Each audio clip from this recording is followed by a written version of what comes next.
Kak tu yang pakai tudung biru tu Kak. Ya Allah, saya hari ni jual ikan yang sangat menarik Kak. Sebab apa? Ikan ni baru naik. Tadi saya berenang, saya ambil untuk akak. Akak pakcik tu, ya Allah, datanglah ke kedai saya beli ikan. Assalamualaikum dan salam sejahtera bersama saya Afiq Zulkifli dalam rancangan Let Lu yang bersara di Facebook dan juga YouTube RTM. Untuk anda di rumah, sentiasa menjaga kawalan kendiri anda, sentiasa menjaga kebersihan diri. Paling penting, apa dia? Menjaga jarak sosial diri anda. Dan untuk yang nak pergi pasar atau nak pergi supermarket ke apa, jangan lupa memakai face mask. Sebab apa? Penting. Nak saya marah ke? Tak nak kan? Dan pakailah face mask, okey? Tapi apakah topik kita pada minggu ini? Apa kaitan pasar borong dan juga Let Lu? Nak tahu apa dia? Kita saksikan dulu clipping ini.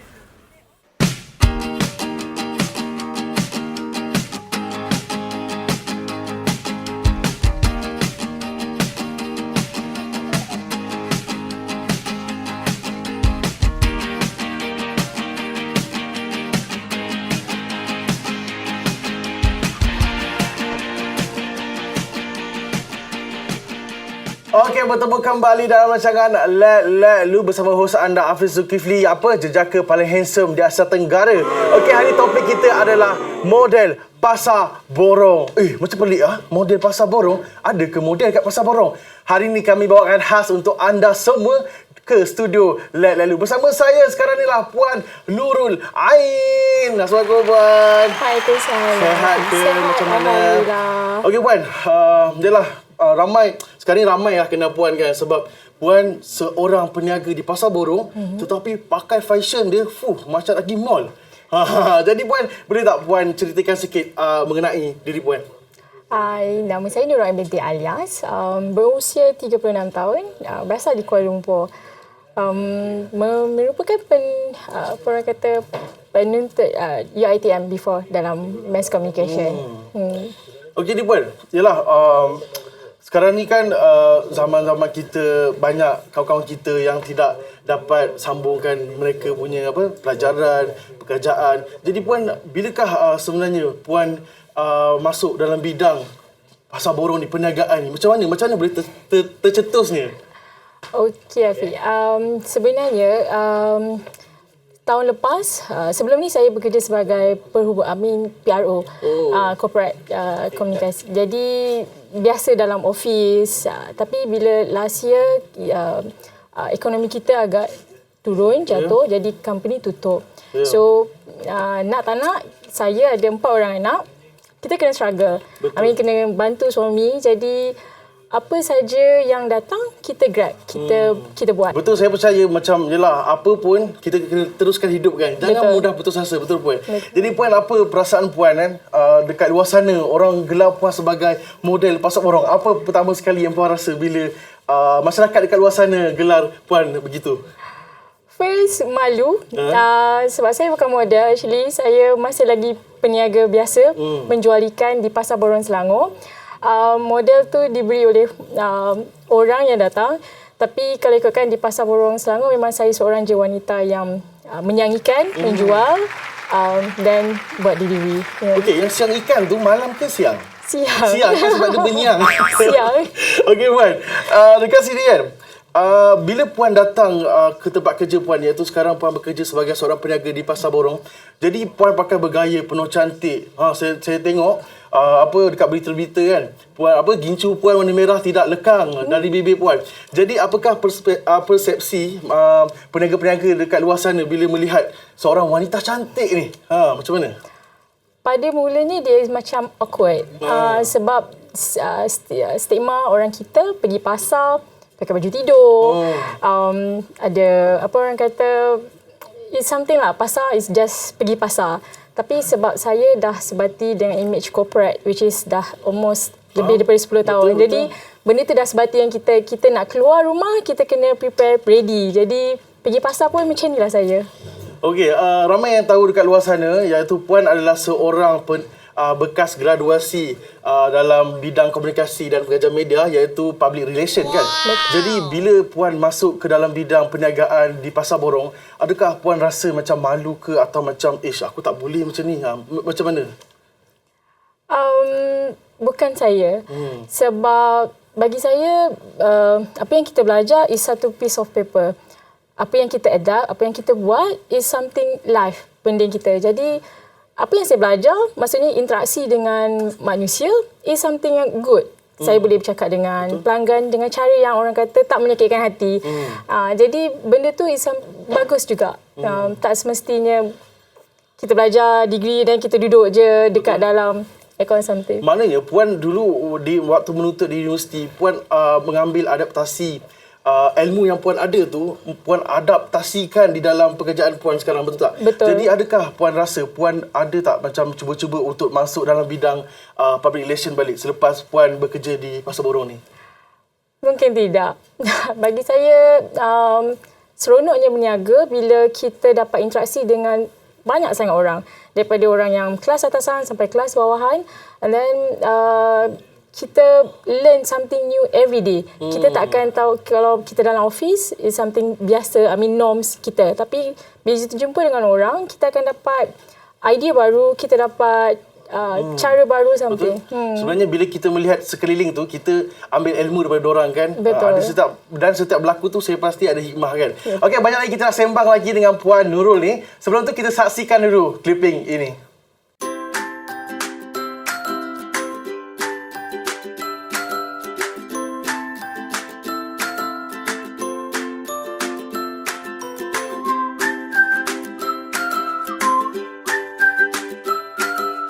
Okey, bertemu kembali dengan saya Hafiz Zulkifli dalam rancangan Let Lu. Kita masih bersama Puan Nurul Ain, iaitu dengan topik kita pada hari ini adalah model Pasar Borong. Okey Puan, orang tahu Pasar Borong ni adalah satu kawasan yang bagi saya dan bagi orang di luar sana satu kawasan yang panas dan berai-rai kan. Jadi macam mana sebenarnya Puan ada inspirasi macam Puan bergaya, Puan tak rasa lain ke bila berada dalam situasi macam tu dengan pakaian macam tu?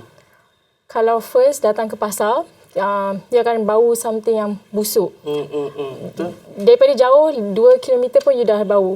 Tapi macam saya cakap, kita kena teruskan hidup. Kalau saya banyak sangat kerenah, banyak sangat orang yang cakap cerewet, betul, saya tak akan dapat tempoh. Betul. Tapi disebabkan diri saya dan keluarga, jadi kita tempoh benda tu bagi saya biasa. So bila dah hari-hari kita datang ke pasar, benda tu dah tak is norm, sama. Tak ada bau. Orang lain mungkin bau lah. Tapi macam kita dah tak ada apa-apa. Biasa je. Okey Puan, sebelum Puan datang ke pasar, Pasar Borong untuk mengadakan jualan Puan kan, apa aktiviti Puan di rumah sebelum datang ke tempat bekerja? Selalunya anak kena uruskan dulu sebelum kita pergi pasar. Jadi pukul 5 pagi dah ready. Anak of course sekarang ni PKP dan dia orang tidur lah. Tapi kalau sebelum ni kita sediakan, siapkan mandi apa semua untuk kita transit. And then bawa pergi ke rumah. Lepas tu saya gerak pergi ke pasar. So far means kena readykan boot, readykan box untuk delivery. And then baru ke pasar. Okey Puan, berapa pasang boot yang Puan ada ni? Sebab dengar cerita banyak ni. Dan kalau penonton dapat lihat, Puan sedang memakai boot yang saya rasa special, memang boot pasar. Jadi berapa pasang yang Puan ada sebenarnya ni? So far sekarang collection ada 7, 8. Ada collection Yeah. Suka pakai, sebelum ni kita pakai heels. Jadi hari-hari pun kalau dekat pasar dia orang punya colour is kuning or hitam. Oh, hitam, betul. Tapi saya punya is ada abstract, ada love, ada ribbon something. Sebab itu Puan digelar model Pasar Borong kan Puan. Okey Puan, sebelum Puan untuk datang ke pasar, berapa lama masa untuk Puan ambil? Sebab yelah, kita dapat lihat sekarang ni pun Puan seorang yang pandai fashion, iaitu fashion lah kan, yang suka bermakeup kan, yang menjaga penampilan. Jadi berapa lama masa mengambil untuk bersiap tu sebenarnya? Tak lama. Less than 15 minit pun. 15 minit? Sebab dengar cerita kan, kawan-kawan perempuan saya semua bersiap sejam 2 jam. Betul ke Puan? Tak lah. Tak. Sebab setakat pergi pasar, kita akan pakai eyeliner, pakai bedak, and then lipstick. Dan tudung ikat cepat. So 15 minit is lama dah tu. Sebab masa itu kan emas. Setiap detik yang berjalan tu sebenarnya berharga Puan kan. Okey Puan, ini soalan daripada produser lah kan.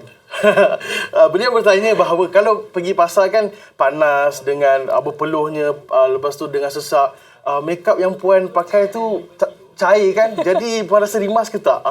Apa jawapan untuk soalan tu?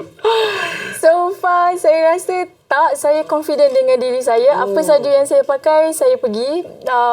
Cantik ke tak cantik, belakang kira. Kita confidence, definitely kita cantik. Nampak tu. Kita confident, definitely kita cantik. Macam saya sekarang, saya confident, confirm saya handsome. Betul kan? Betul. Okey Puan. Yelah, kita sekarang ni dalam situasi yang keadaan ekonomi yang begini kan. Jadi, apakah sebenarnya perbezaan antara pekerjaan Puan dulu dengan sekarang ni? Sebab saya rasa memang 100% bertukar. Jadi, bagaimana pandangan Puan? Kalau ikutkan struggle. Masa first, awal meniaga tu kita struggle. Sebab kita baru, kita tak kenal orang, orang tak kenal kita. Dia perlekehkan lagi wanita. I mean, siapa nak potong jenahak, potong siakap. I mean, benda besar kan. Jadi, masa first is struggle. But then, kita kuatkan diri, kita tempuh. So, it's quite okay lah.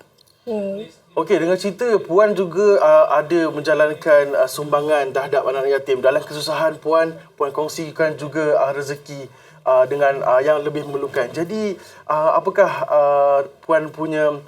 Bagaimana Puan inspirasi untuk melakukan? Sebab sekarang Puan mengatakan bahawa Puan pun sekarang dalam keadaan struggle. Tapi bagaimana Puan ada semangat untuk share juga bersama mereka? Okey, kalau ikutkan kita selalu dengar what you give, what you get back. Lagi banyak yang kita bagi, lagi banyak yang kita dapat. So itu yang saya percaya. Mula-mula saya bagi sedikit. Datang budak-budak tafiz atau budak anak yatim di pasar, tanya ada tak sumbangan untuk hari ini. Kita bagi mula tak banyak. Tapi bila kita keep bagi and then saya war-warkan, itu gunanya lah kita berada di dalam ilmu. So kita war-warkan dalam Facebook, kita war-warkan dalam grup kita. Jadi benda tu banyak. So bila banyak, lagi ramai kita boleh bantu.